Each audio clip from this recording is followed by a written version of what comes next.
All right, coming up next on Double Take Sports Talk with the Watch Brothers, we will have your Quiz-mania question of the day, along with Double Take Sports Court. We'll have different variety of topics on Double Take Sports Court, along with the Quiz-mania answer. And then we'll have a final thoughts on the podcast. So stay tuned. Double Take Sports Talk is done.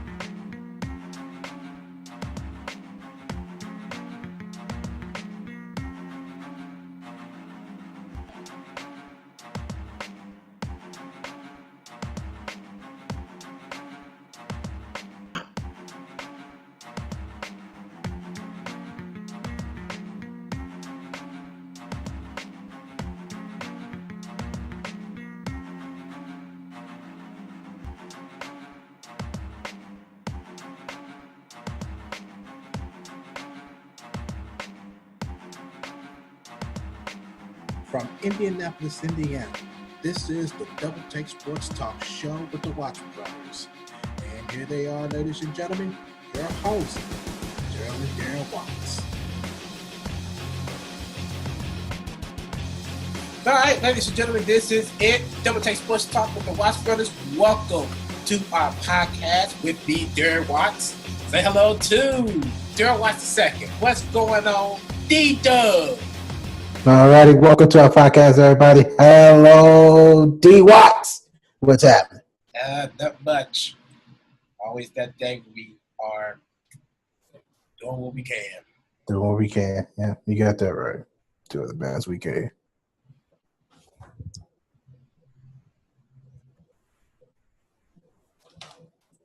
I'm sorry, I'm trying to prepare myself.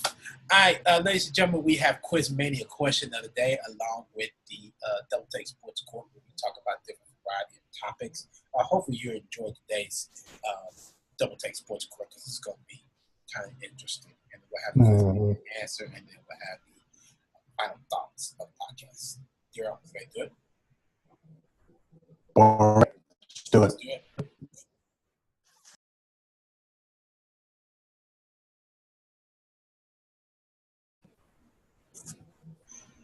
Quiz-mania question of the day. Gerald, when you're good and ready, floor is yours.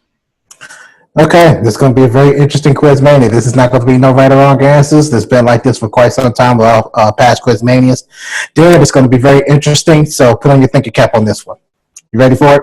Yeah. All right, here's our Quiz-mania for May 12th, 2018.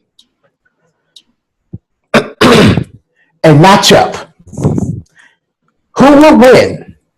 The 2006 Indianapolis Colts versus the 2010 Green Bay Packers. Note in mind, they're both Super Bowl champions in their respective years. Let me break this down. The 2010 Packers, there was a 6th seed in the NFC. They beat the 3rd seed Philly, 21-16 in the wild card.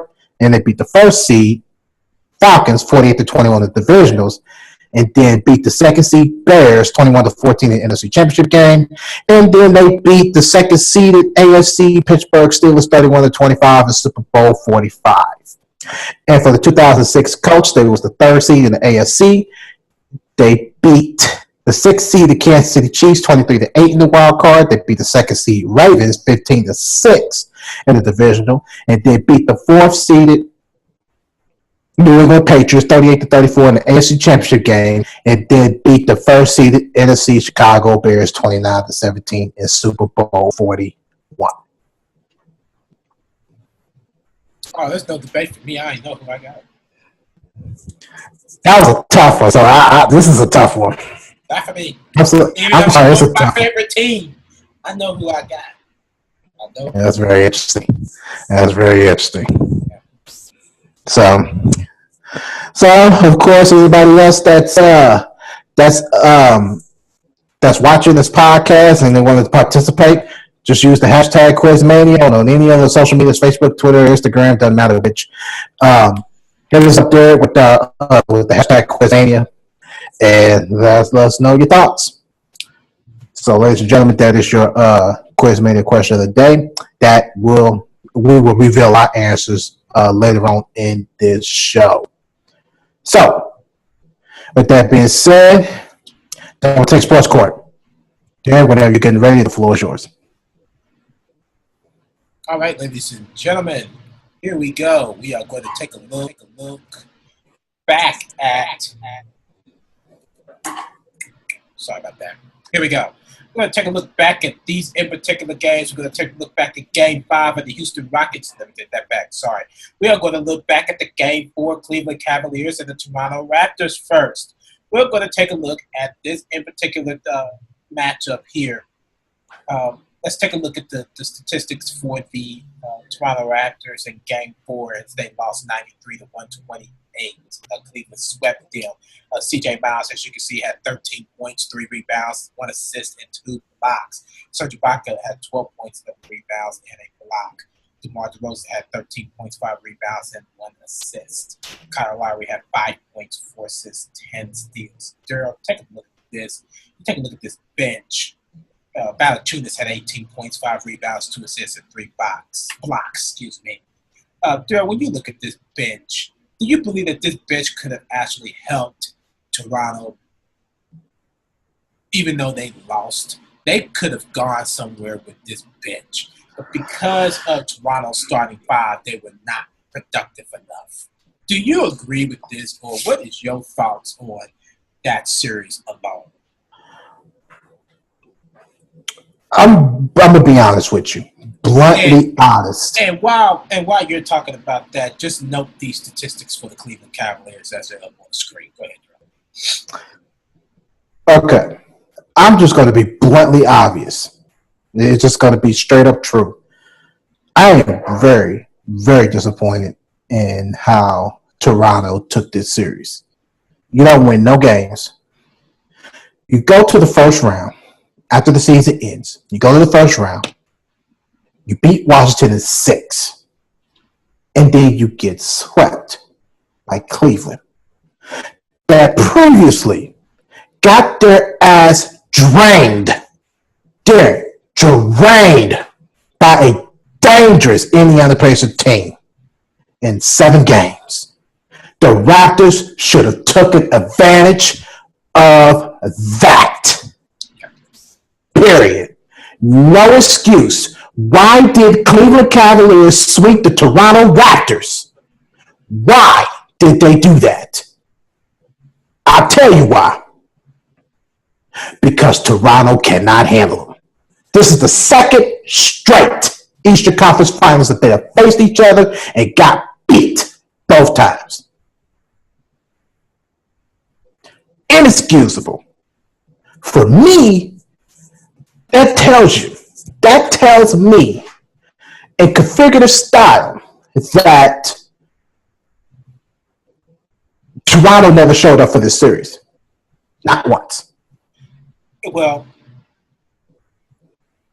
Toronto committed 13 turnovers in Game 5. Both teams even matched out to have 5 blocks apiece, but Cleveland had 9 steals in that game and had 29 assists.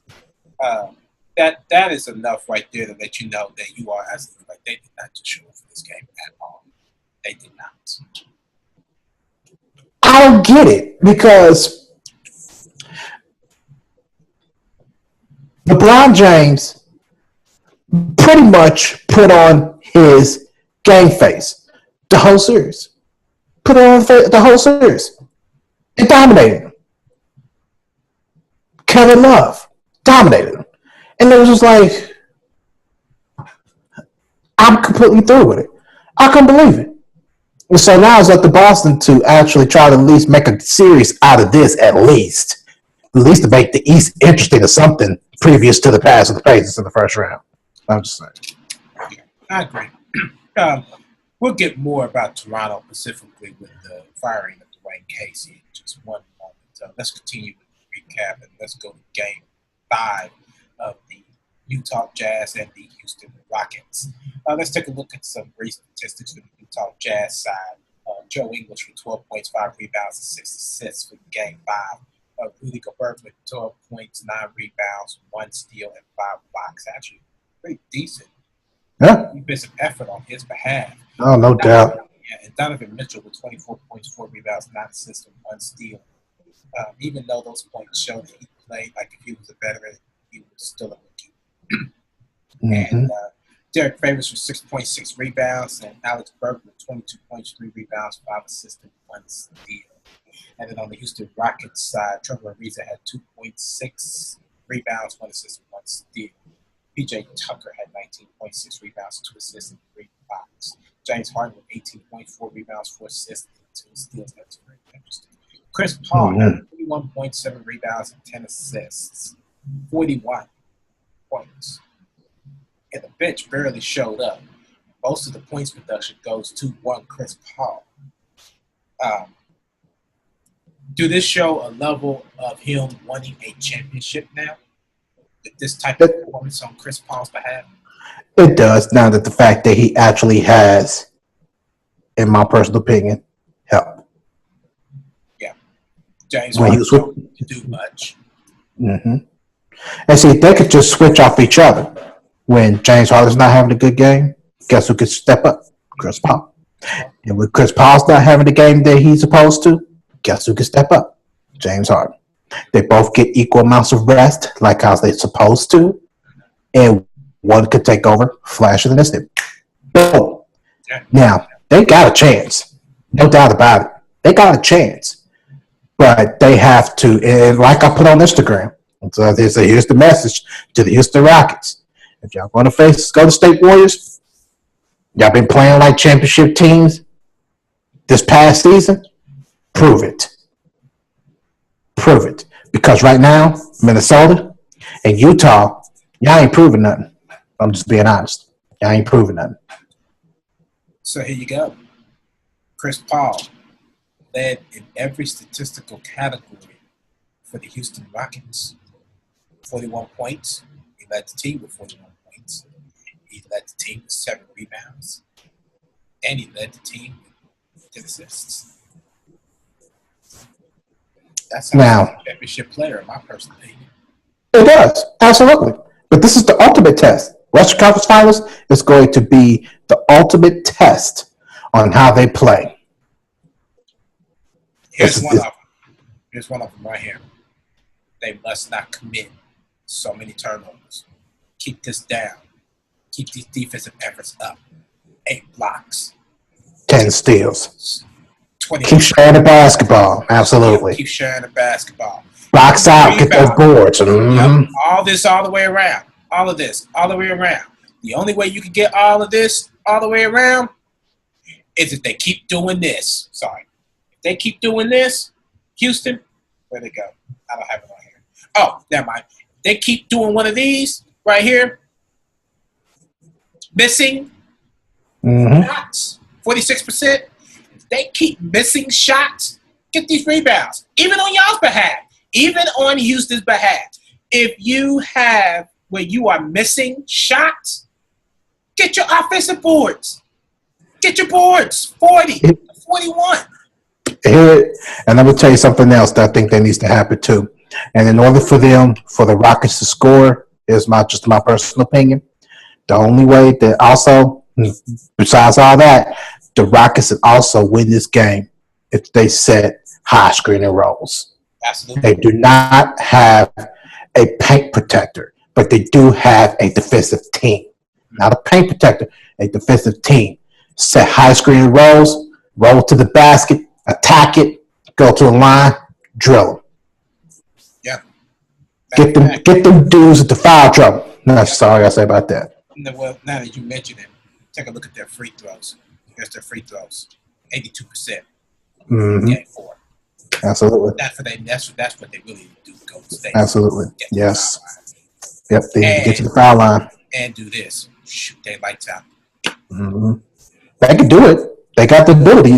They just got to actually show that they are championship contenders. They have to show that. I mean, this is the serious test. Yeah. So here you go. Going into Houston's opponents now. The Golden State Warriors and the New Orleans Pelicans. You have quick look at these statistics. You have Anthony Davis with 34 points, 19 rebounds, 1 assist, 1 steal, and 3 blocks. And Drew Holiday with 27 points, 10 rebounds, 11 assists, and a steal. John Rondo with 7 points, 2 rebounds, 7 assists, and 3 steals. And the bench did not show up in this game. I was trying to figure out where they're at. I don't think they showed up all series long. They didn't play. Look at their minutes. Ian Clark played the most minutes with 29. And that looked like that's just coming off the bench. Anthony Davis played 45 minutes. All the starters played majority of the minutes except for Jean Rondo. I mean, for them to score 104 points and try to keep up with the margin, that's not too bad. Alvin Gentry was like, this is playoff time. All my players need to be playing. This is crunch time. This is game 5. They need to be playing. So, but it didn't work out the way it should have. And then for Golden State, Kevin Durant, 24.6 rebounds, 7 assists, and 2 steals. Draymond Green with 19 points, 14 rebounds, 9 assists, 3 steals, and 2 blocks. Klay Thompson, 23.6 rebounds, 3 assists, and a steal. Stephen Curry with 28.7 rebounds, 8 assists, and a steal. Yeah. Andre Iguodala had 2 points, 4 rebounds, 5 assists, and 2 steals. Very interesting. Did I just tell you, the bench played? Yeah, bench played. But then look what happens. Yep, that's exactly what it led to. The longest runs, times tied, only 3 times. It's unbearable. They couldn't handle it. They couldn't handle it. They couldn't handle it. And then you look at this. Taking a look at this. This is how Golden State won the majority of the game. This right here, which led to either this or that. Although they didn't shoot well. 25% is made up for it. That made up for it. And they committed 12 turnovers. They could do better than that and lower their turnover rates. Only 2 blocks, and New Orleans had 4. This is something that I can't really expect Golden State to win to in Game 1. Although I did say that Golden State, I would take Golden State to win Game 1. Did I say Golden State to take Game 1? I believe so. I believe so. I believe I said Golden State would probably take Game 1, and I believe that they will. I believe that they will. But then again, this is going to be a very good series. It's going to be a good series. I had to just pick a team. Let's just be real. I had to pick a team. So, and that's exactly what I did. Well, just like they said, Game 1 is going to be the determining point of the whole entire series. Right. And now let's switch over to the Boston Celtics and the Philadelphia 76ers. Let's take a look at them real quick. For the Philadelphia 76ers, J.J. Redick with 14 points, 2 rebounds. Is that J.J. Redick? Yes, that's J.J. Redick. Playing small forward? Wow. Had 14 points, 2 rebounds, 3 assists. Joel Embiid had 27 points, 12 rebounds, 4 assists, and 3 blocks. And Darko Saric had 27 points, 10 rebounds, 4 assists, and steal and block.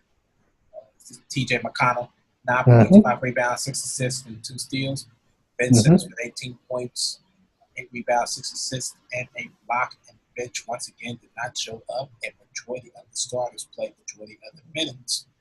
And the same thing on the Boston Celtics side. Most of the starters played majority of the minutes except Marcus Morris and Marcus Smart. Horford with 15 points, 8 rebounds, 3 assists, and 5 steals.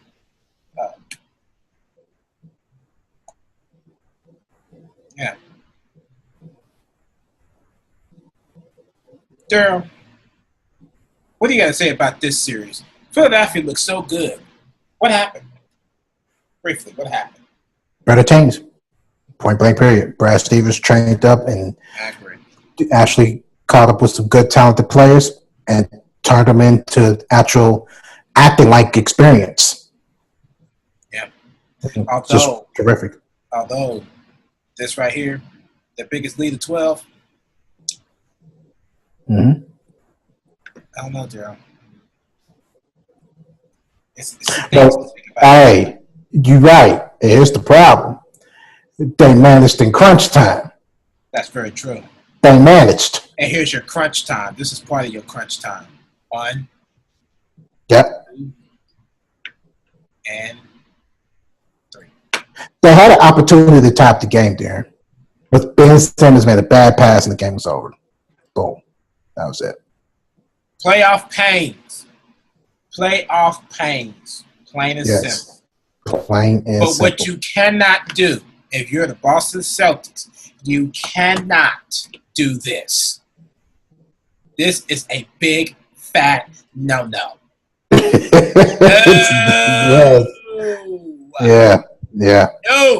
No. Cannot do that. I agree there. Cannot do this. No. Are you kidding me? 75%? Hell, round it up. 76%. You gotta be kidding me. Now, if you are going to beat a Cleveland Cavaliers team, number one, you must drain them down, and number two, you must make your free throws. And if you do want to drain Cleveland, here's the thing. Let me take that back. Let me take this back. I'm sorry. I got ahead of myself. If you can continue to shoot like this, only if you want to drain Cleveland down. You want to drain Cleveland down? Keep your percentage this way. Don't even go to the line. Just wear them down. And continue to do this. Yeah, make them drain it. I agree. Yeah, make them pay for it. I agree. Make it a long series. But if you're going to actually be physical and drain them that way, then this right here, you got to do better. Plain and simple. Agreed. Agreed. Plain and simple. You just got to do better. Agreed. So, there you have it. Them are the recaps of the playoff games this week. We briefly went over them in the audio podcast, but this is more of a bigger breakdown on the behalf of the video podcast. That being said, with that being said, I had told Daryl that I was going to do this tricky, quick Quiz-mania question, and I have to do this because it tricked me. And I want you to think about this really hard before you answer this question. During one of the Chicago Bulls games, a foul was called on a Chicago Bulls player. The referee made this signal to the announce table, and the announce table thought the exact same thing when seeing this. Who was that foul called on?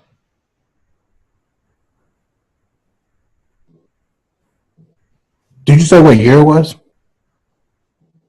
I think it was probably the 95-96 season. You would think. This right here. Just this. He threw this up.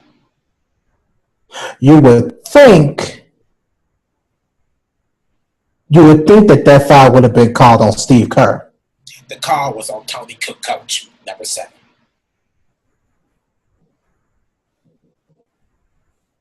And the announcer thought the same thing. Tony Kukoc, that foul was called on Steve Kerr, 25. Why didn't he just do this? You know, you can't do that. You know why? I said it was tricky. That's exactly yeah, that's bad. Yeah, that's wow. Yeah.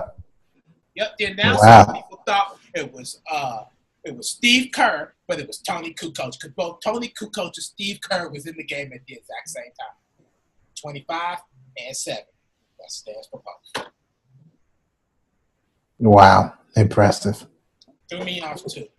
Yeah, that threw me off. Now, on to Dwayne Casey. Mm-hmm. Let's talk about this real quick. I want to get your opinion on this. Raptors president of basketball operations, Asaya Urji, stormed into the Toronto locker room at the Quicken Loans Arena and gave head coach Dwayne Casey an earful after the team's Game 3 loss to the Cleveland Cavaliers. He had told Casey that he was upset that LeBron James was not double-teamed before hitting that game-winning float.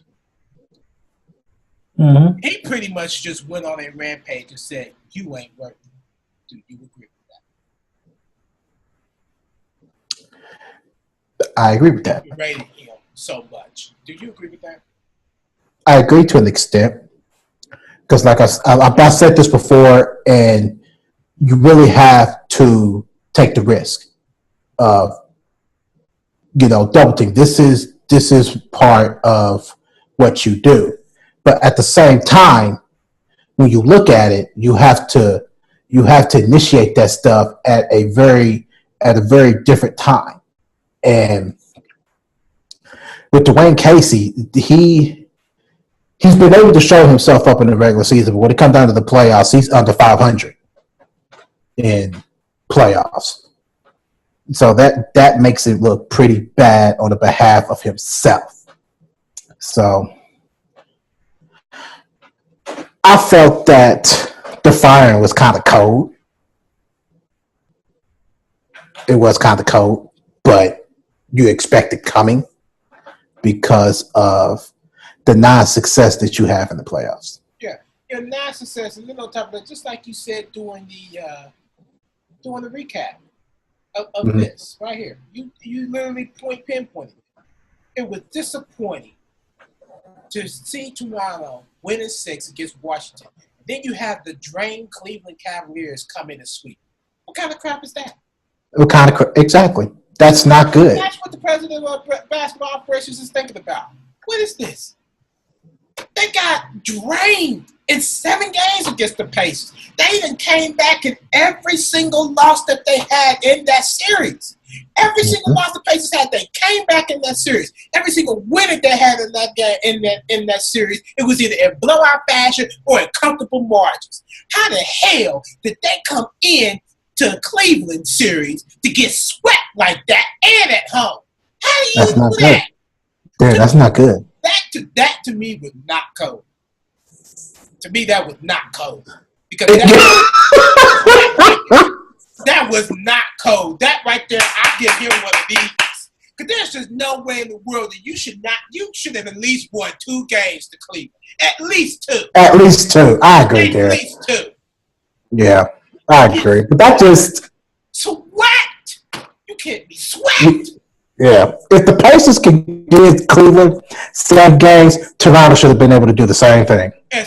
Right. That's not good. And like I said, his record in standoffs and playoffs, it's not good. It's under 500. No. He's over 500 in the regular season. He's under 500 in the regular season. So you knew that this was going to come. You knew that he was going to get booted out the door. And then what really hurt the situation is when you bitched DeMar DeRozan in game 3 of the fourth quarter. Do I need to remind, if people thinking this is, experts said it there, that was a good move. Do I need to remind everybody of me and Darren's favorite game, the 1994 Eastern Conference Finals, Game 5, June 1st, 1994? My favorite moment.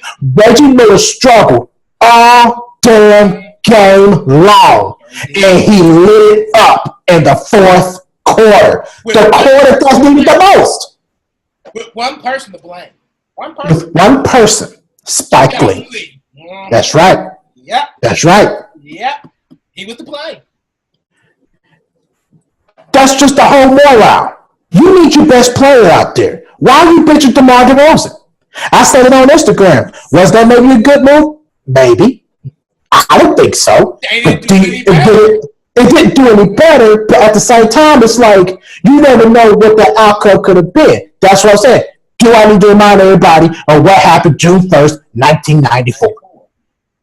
I mean, you could go back even further. I mean, you could go all the way around. You could do all kind of different players that have struggled. You can. You could do. What's a very good example of that? Michael Jordan. Hell, prime example. Game 4, 1996. That 95-96 season when they went 72. Mm-hmm. Game 4, they was in Miami. Even though they lost that game, Chicago lost that game to force a Game 5. Jordan stayed in the game. He struggled all game long and scored 24th quarter points, but still did not win that game. Yeah. I mean, that's just the morale of it. What happened?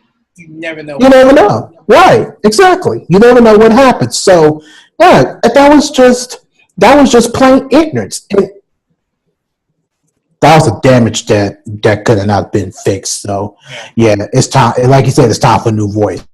Now, if you hire inside of Dwayne Casey's coaching staff, that's not a new voice. Nick McMillan's a prime example of that. I'm just saying. So, very much so. Yeah, I agree. Loads of crap. Yes, agreed. All right. That's our Double Take Sports Court. Presented by nobody. That's right. So, with that being said, we're going to quickly go over our Quiz-mania answer. So, there, before I do it, 2006 Indianapolis Colts versus the Green Bay Packers. Who will win that? 2006 Indianapolis Colts. I picked the 2010 Green Bay Packers. I'm going to tell you why I picked the Packers. Aaron Rodgers would outperform Peyton Manning. Nope. And the defense was just as stellar. Disagree. Peyton Manning would have outperformed. No. He would have outperformed him. He would have outperformed him to a point. Green Bay, Aaron Rodgers, I don't think would have figured out the Colts defense. I don't think he would have figured it out. I think Peyton Manning would have figured it out. You would have never thought in a trillion years that the 2004 Indianapolis Colts would have beat Brett Favre's 2004 Green Bay Packers. Never would have thought that in a million years. They beat him. Colts beat him. You're right. No, I'm sticking with the 2006 Indianapolis Colts. Look, here's what I'm thinking about. Peyton's touchdown interception ratio, not good. Well, in the playoffs, absolutely. In the playoffs, I definitely agree with that. I give you that. I will give you that.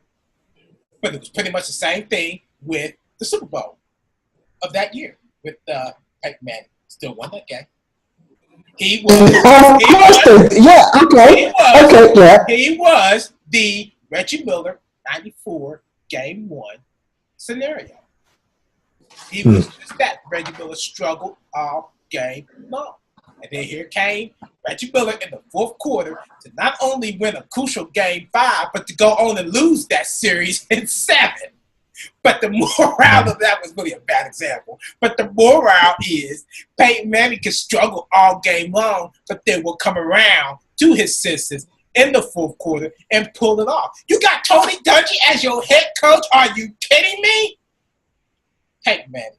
I picked the 2006 Colts. I'm not picking 2010 Packers, pimp. I'm not picking. I'm sorry. Green Bay Packers, one of my favorite teams. The Colts is always going to be my favorite team because it's the home team. But there is no possible way that Mike McCarthy can outcoach Tony Dungy.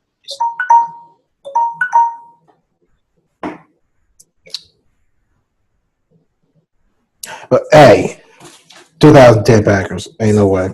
Defense was stellar. I'm sorry. So with the Colts defense, their defense was just as stellar, and you know it. No, I know it. Sanders on that team, get out of here. Man, 2006 Colts. I'm going with Dill all the way. Whatever, man. If John Madden would actually have had the 2006 Indianapolis Colts and the 2010 Green Bay Packers, you could battle that one out. We can battle that one out. That would be very interesting. Yeah. Would tear you up. Would eat you alive. You got the Green Bay Packers now. We're playing head to head. This is the 2016 Green Bay Who cares? Who cares? 2016 Green Bay Packers. I don't care if it was the 2005 Green Bay Packers. I could pick the Colts. With you still picking Seattle, I could pick the Colts and keep it close. It won't be in blowout fashion. I'm not going to say I'm going to beat you with this Colts team because they suck. But I can keep it in close fashion. That wow.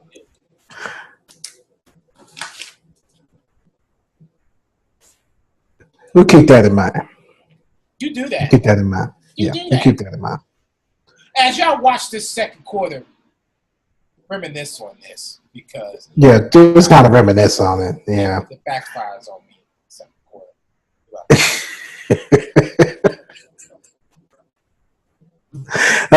That's your quiz. Your question of the day for May 12th of 2018. So that being said, final thoughts. Jared, you got anything for us? Final thoughts? I sure do. I have to share this. I don't know if you've seen this. You may not have. You may have. A lot of people may have. But I have to share this because I thought this was fantastic. Dog selfie. Yes! Yes! Yes! A dog selfie. I couldn't pass that up. No! I'd be mad if you didn't show me that. Yeah. You know, your mama would love that picture. Yeah, I seen this the other night. I couldn't pass that up. I said, this is going to be final thoughts. I have to share this. This is a phenomenal piece of work. The whole purpose in this picture was the person that was doing this whole program with the dogs was to allow the dogs to be comfortable around each other. Did it not work? Did that Perfectly. work? Boy, that worked perfectly. Yeah. Yeah. I love that. That is awesome. Yeah. That is awesome. Yeah. It's phenomenal to me. I love that. That's the final thought for me. Dog selfie. Dog selfie. Dog selfie. That is awesome. Absolutely. Absolutely. All right. We talked about this recently. We talked about this yesterday, Darren. I had mentioned, and of course, I talked to your mama about it today also. I get out the car. She goes, because I got to talking to her because I told her I didn't get to finish my sandwich.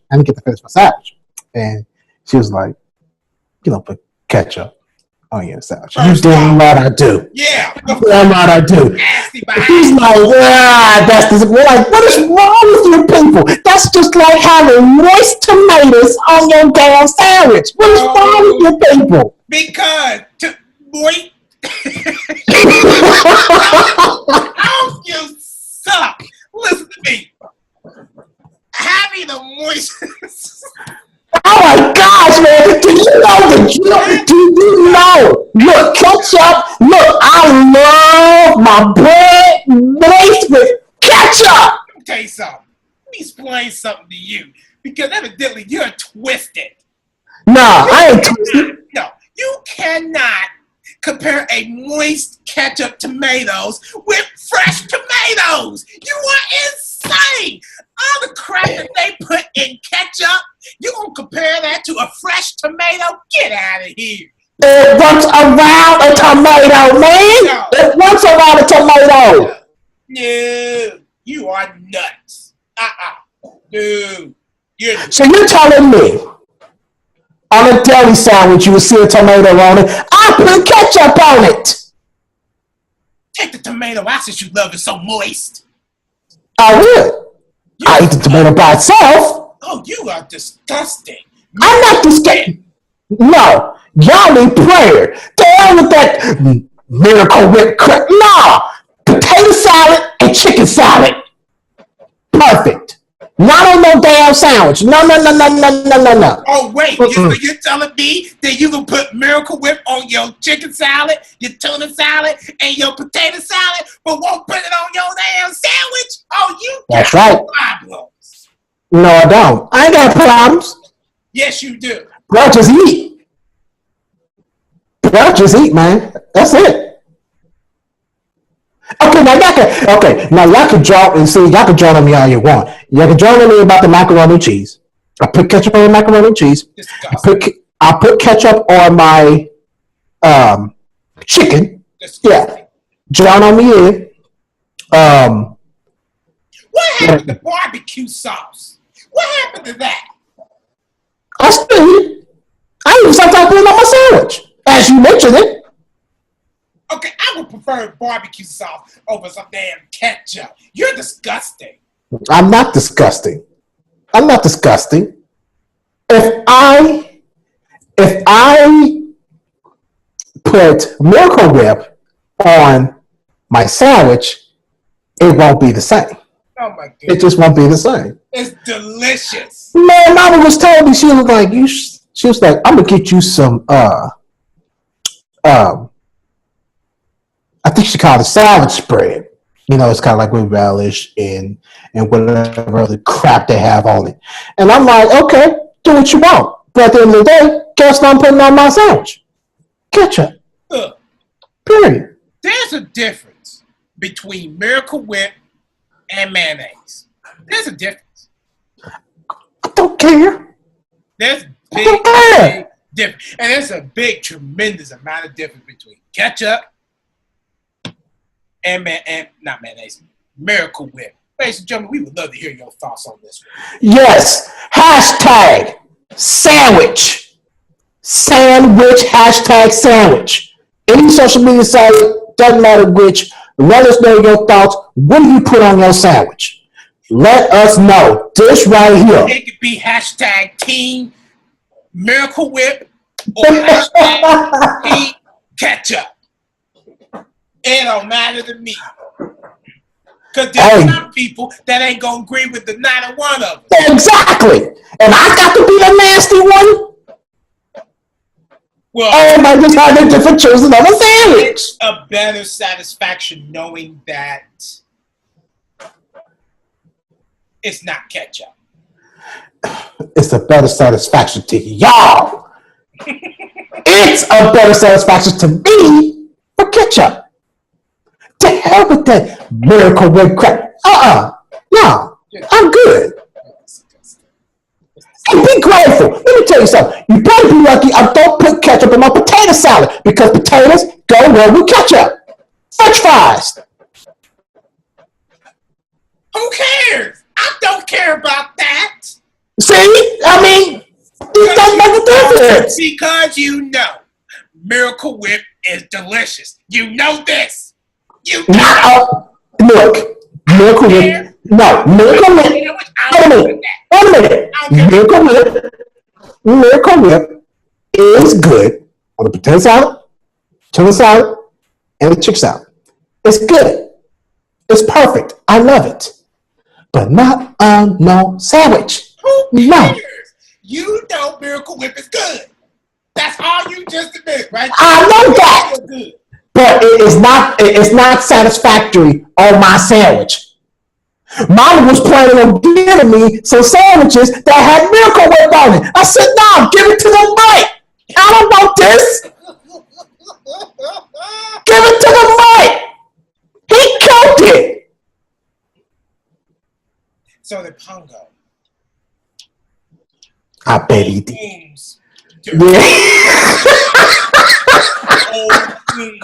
I know.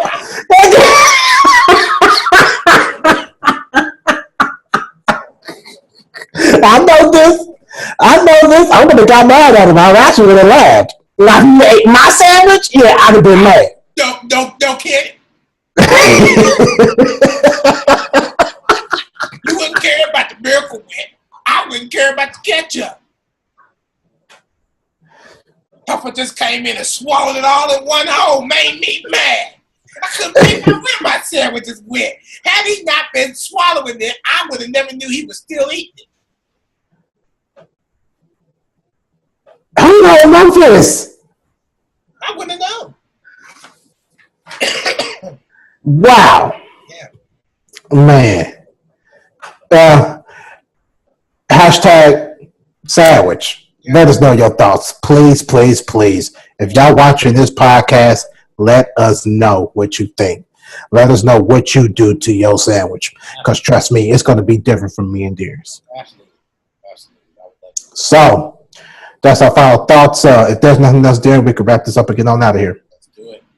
All right, ladies and gentlemen, that ends another edition of Double Take Sports Talk. If you like what you see, just give this video a thumbs up. How you feel about today's show? You just comment in the comment section below as usual. Of course, on the social media sites on Facebook, Twitter, and Instagram, just hit us up there. Have any questions for us in particular? It doesn't have to be sports related. Anything in particular, hit us up there. If we like it, we'll share them on the air and our recording. We're also on YouTube. Hit us up. Subscribe. iTunes, download our episodes. But until then, I'm Daryl. Daryl's on the opposite side. All righty, catch up with us on another episode of Double Take Sports Talk. Until then, ciao. Double Take Sports Talk here with me, Daryl Watts. Now, there's an understatement that always goes that has always been true from day one when sports decided to come out. Is that it can be very unpredictable. And of course, that's always been the statement that's always been so true. And depending on how you look at it, it can be very unpredictable. But with Double Take Sports Talk, we just throw some entertainment in there. Even if we don't get predictions right or theories don't come out right, we always just throw a little entertainment into the mix. So why not just have a little fun with it? That's how predicting can be so fun if you make an entertainment out of it. But other than that, of course, I'm all for it. I'm all for it. But anyway, we're on social media around the globe here. We're on social media on Instagram, Facebook, and Twitter. You can hit us up on our fan page at the Watch Brothers. You can hit us up on Twitter at DTST2414. And of course, you can hit us up on Instagram, Double Take Sports Talk. So, YouTube, subscribe. You can share. You can do all the good stuff. Do anything that you would like. We're just trying to grow a podcast here, folks. We're also on the iTunes. You can download our episodes there. We're on the video, of course, and we're on the audio portion too. So either way that you can enjoy this podcast, you can do it audio, we do it on video. But until then, ladies and gentlemen, enjoy the podcast. And until then, ciao.